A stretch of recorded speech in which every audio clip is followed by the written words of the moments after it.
শোনো, আমি জানি আমাদের আর কোনো সম্পর্ক নাই, আমাদের মধ্যে সবকিছুই বদলায় গেছে। আর হ্যাঁ, তোমার অনেক অনেক ধন্যবাদ। ধন্যবাদ এটার জন্য যে তুমি আমার এত যত্ন করে ভালোবাসতা, কত মিষ্টি মিষ্টি কথা বলে আমার হাসাইতা, আমার সবসময় খুশি রাখতা। হয়তো বা তুমি জানোই না, তুমি ওই মানুষ যে আমার ভালোবাসার মানে বোঝাইছ, তার সাথে হারানোর ভয়ও। তবে আমি এটা বলবো না যে আমি তোমার জন্য পারফেক্ট ছিলাম, হয়তো বা তোমার জন্য পারফেক্ট আমি ছিলাম না।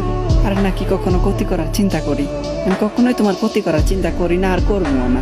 তবে যদি কখনো আমার কোনো কথাই, আমার কোনো বিহেভিয়ারের কারণে তোমার কষ্ট লাগে, তাহলে ওই সব কিছুর জন্য আমি লজ্জিত। যদি পারো কখনো আমারে ক্ষমা কইরা দিও। আর তোমার ব্যক্তিগত জীবনে আর কখনোই বাধা হইয়া দাঁড়াবো না, তোমার কখনোই বলবো না এটা কইরো না ওইটা কইরো না। তোমার যারা ভালো লাগে, তুমি যার সাথে খুশি থাকতে পারো, তুমি তারে নিয়েই থাকো, সমস্যা নাই আমার কোনো। তবে এই কথাটা মনে রাখো, তুমি আমার জীবনে এমন একজন ছিলা যারা আমি কখনো আর পাবো না, আর কখনো ভুলতেও পারবো না।